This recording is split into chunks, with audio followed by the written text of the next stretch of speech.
All right, we're going to keep the show rolling. We're going to keep the show rolling right along. Please give it up for Mr. Andrew Koloski.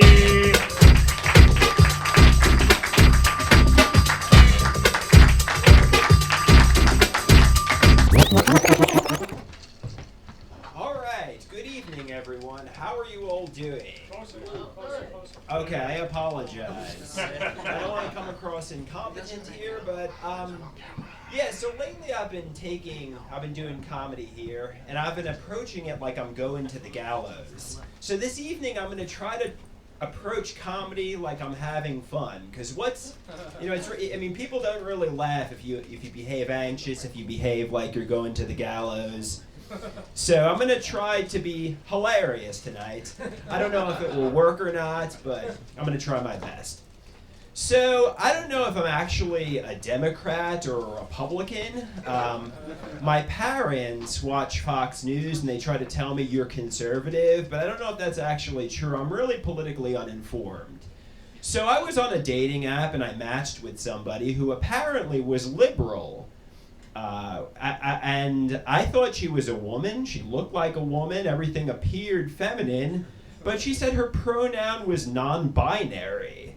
And I thought to myself, non-binary? I asked her, so does that mean you're female? I don't want to go on the date and discover you have male genitalia, Because obviously, I'm not into men. I mean, obviously.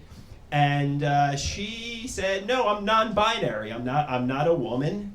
I'm like, okay. So I decided to unmatch with her for that reason. Because, obviously, I was afraid she may have, been a man. Okay, so thank you for laughing. I don't know if that's a sympathy laugh or not, but I'm appreciative of that.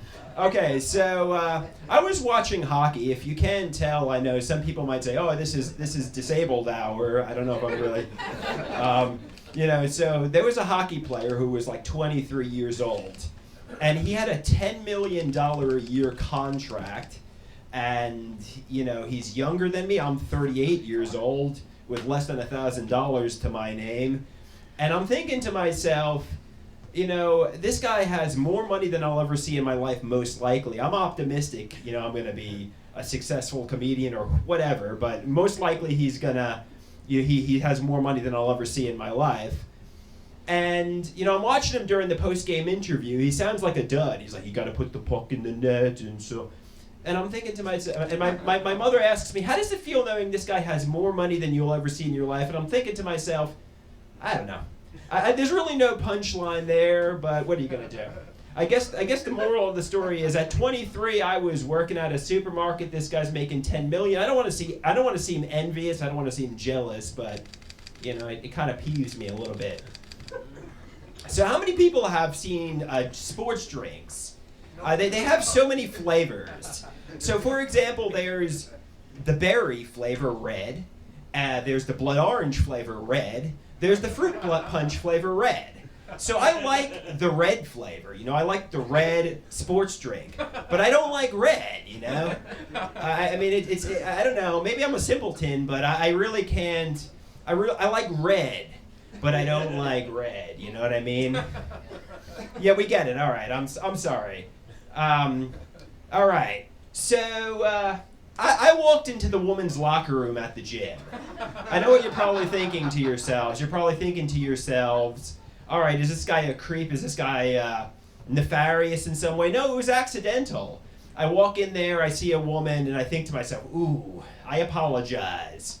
You can't make a regular habit out of doing that, because if you did, they would probably assume you were some kind of nefarious creep. So, yeah, you can't make a habit out of walking into the women's locker room. I swear it was accidental. I swear I didn't intentionally walk in there. At least that's what they say when I have to register as a sex offender. No, I'm not just joking. I don't have to register as a sex offender. That was a joke. I mean, I don't know. Okay. So, I took an English class in college many years ago, and the topics were like September 11th, slavery, and the guy said, your papers can be funny, they can be creative. And he turns to a cute woman in the class. He says, they can be erotic. How the hell do you write an erotic paper about September 11th? It's like the opposite of erotic. You know, when the planes came crashing into the buildings, we had a steaming and burning affair. It's like, I mean, you can't have an erotic story about September 11th. And on that note, I'm out of time. It didn't seem like I went over well, but what are you gonna do?